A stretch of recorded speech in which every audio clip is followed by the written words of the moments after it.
Well, that is a wrap for 2024. The year is coming to a close, and what better opportunity will we have to take a look back at the moments of 2024 that made it the year of remembering, worth remembering in rugby?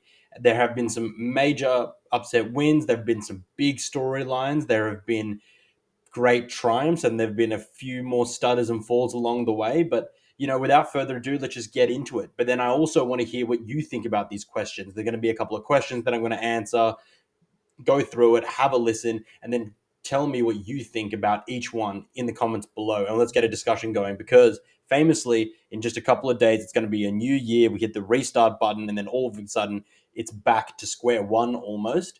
And we're back looking at who's in, who's out, what's going to happen for the teams that are going to be going into the British and Irish Lions tour, and also what's going to be going on for the Wallabies. And that's going to be major. So lots to be excited about in 2025. But we first have to get through a wrap of 2024. So without further ado, let's go. So my favorite Wallabies moment of 2024 probably has to go to one of the more recent ones. And I'm unsure if it's a bit of recency bias because there were some great moments throughout. But the try that Max Jorgensen scores at Twickenham to clinch the game was everything that the Wallabies supporters needed it to be. It was a try at the end to win a game against a foe that we've had such trouble with beating in recent years. Under Michael Checker, with Eddie Jones, again with Dave Rennie, it was all just a massive hurdle that we just couldn't overcome. To beat them at home in the 84th minute with a try in that fashion to a young gun with a big name like Max Jorgensen, that's exactly the kind of storyline that Australian rugby needed. So that was a magic moment. There were other tries that were great, but I think it just kind of summed up what is great about this Schmidt side. And it really put a nice bow on all the things that Joe Schmidt has been working towards. There was great ruck structure, there was great patience, there was no stress in the team, it was great layered attack, and there was just great ball handling and great finishing in the end with a little bit of a flick from Len Flicktow, as he's now known. So it was a beautiful piece of rugby, and that really put a bow on Joe Schmidt's efforts rather in 2024. Scott Razor-Robinson finally becoming the All Blacks coach. I think for everyone in the Southern Hemisphere, that is a major moment. It's been something that's been bubbling along and brewing in the background. It's been a little bit messy, and it hasn't really been classic how New Zealand have been running their ship for a while now, but it really is an important moment, a kind of coming of age. And then also it's been impressive to see how he stepped up straight away to the rugby scene at a test level, because we know that the New Zealanders have been really good to have continuity. So they had Graham and Hansen and Foster. It's all just been this one long procession line of great coaching and mentors and whatnot. But then Scott Razor-Robinson kind of disrupted that and cut it in half and just forced his way in there really based on popular vote, and he was the people's choice. And then it's proved now that although he hasn't done it as well and in a flashy sense that many may have thought he would have done, it's still been a really impressive effort. So I do think definitely that Scott Razor-Robinson becoming New Zealand or the All Blacks coach has been a big moment. I just do a quick little mention to the South Africa versus the Ireland series earlier in the year. That was an epic series. We saw amazing rugby. It was brute force versus the structure of Ireland, and Ireland managed to clinch one with that drop goal from Kieran Frawley. But let's be honest, we really do needed a game three decider, because the series in the futures need to be 3 games. We need to be able to have that closure for a series of that magnitude. We need to be able to have that resolution and be able to have some of those bragging rights set in stone. So in the future, 3-game series is a must. Wallabies' most important win of 2024, you can kind of approach this from a few different ways. So I think the first win against Wales was really, really important because it got the Schmidt era of the Wallabies off to a good start, and it painted a picture, and it also allowed the Wallabies fans to look at what was going to happen next through maybe a more positive lens. And had we lost that, then there would have been, a lot of negativity throughout the media, and it really would have set the Australians on another path of continued negativity, which they may actually have been able to cleanse through a relatively positive Super Rugby campaign in 2024. So that first win against Wales was crucial.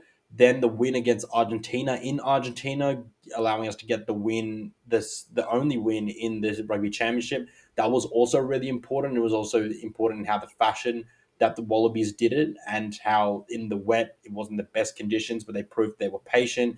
players like Nola Lacio really stepped up and controlled that game despite there were a few shaky moments.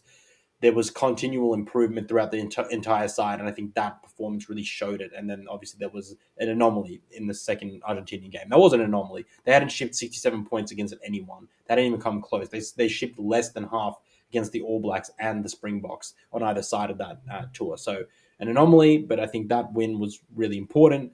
But then again, I think we're going to have to answer and stick with the England test because, again, it just managed to give the right optics and the right context to everything that Joe Schmidt had been doing on the ground level at the basics and really painted a really good picture of what the Wallabies are capable of and where they were at in their development.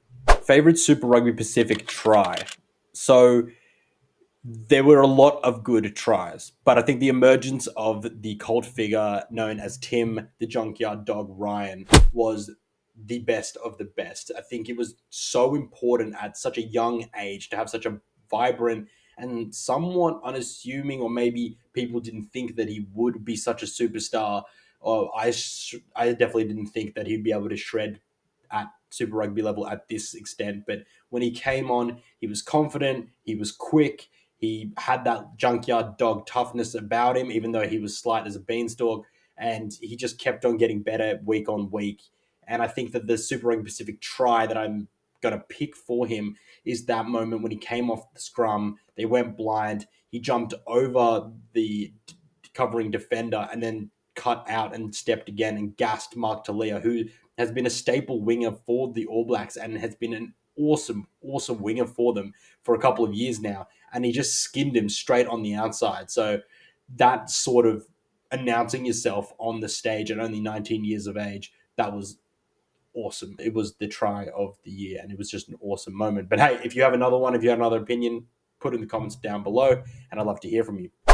Best coach of 2024, you'd almost have to go there with Les Kiss because he did a great job with the Reds. He took them to the next level. He upskilled them and he really gave them that confidence, just like his colleague Joe Schmidt did to the Wallabies, to be able to play rugby. And that confidence can go miles. It can go a very long way to be able to make a team from a good, hardworking, grunty team like the Reds were under Brad Thorne to a really proficient and deadly side like the Reds were under Les Kiss this year. Likewise with Schmidt, that confidence allowed the players to grow into themselves and also not feel like they have to overplay. And they're also now experienced and they're better for it.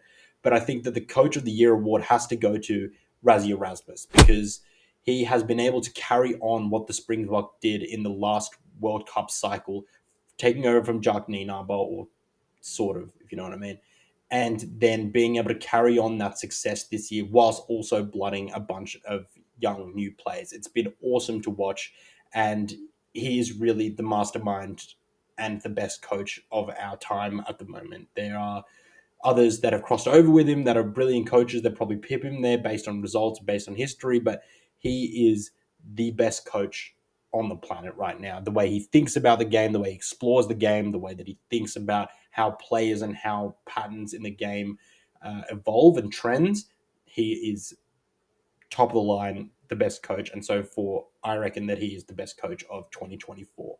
Now, an early or daring Wallabies specific prediction for 2025. I do believe that at the moment, the way that Joe Schmidt has been tinkering with things, whether he stays or whether he goes, we don't know at the time of recording this video, whether he stays on behind the British and Irish Lions series or whether he moves on. I think that Joe Schmidt will blood around 2 or 3 new players, new debutants for the Lions series. Just the way that he's been looking at form, and I know that he has a camp in January, and that changes how he's been going about. He went about camps in this year, but I honestly do believe that Joe Schmidt is cooking up something special, and that will not change because he backs form. He always picks form players. He picks who are playing well, training well, before he even picks the captain. And that has been awesome to see because I think it may have kept a lot of players on their heels. And it also means it's just a good environment because everyone's working for each other. So I think that he will continue that trend. He blooded 19 this year, the most since before 1940, I believe. 1924, somewhere around that. Someone fact check me in the comments below. But yeah, so 19 debutants this year. I wouldn't put him past him putting 3 in the Lions series and then carrying on depending on the form of the players. But that's the wrap. That is it for my 2024 wrap. Please tell me your favorite moments, your favorite players, the biggest surprise players, the biggest rookies, the biggest bolters. Tell me what your favorite moment of the Wallabies was. Tell me who your favorite player in the world was. Put them all in the comment down below. And if you have a bold prediction as well for 2025, I'd like to hear that as well. I'm John Ferguson. I'm a journalist at theraw.com.au. I also write for Rugby Pass, and I am now here doing my podcast. And I am so thankful for all of you who have stuck around for the beginning of the journey in 2024. And I cannot wait to bring you guys more content, more videos. I'm going to be going into stadiums. I'm going to be getting into hopefully chat to some more punters, maybe get some interviewees on here as well for 2025. Going to change up the look of this as well. So lots of things to look forward to in 2025. And I just want to say a big thank you. Hope the festive season's going well and Happy New Year. So from me, John Ferguson at Off the Ruck, you can find me on X at John B. Fergo. And please do follow me here. Like, subscribe, you know the rest. And I can't wait to see you all and more in 2025. Signing out. Cheers.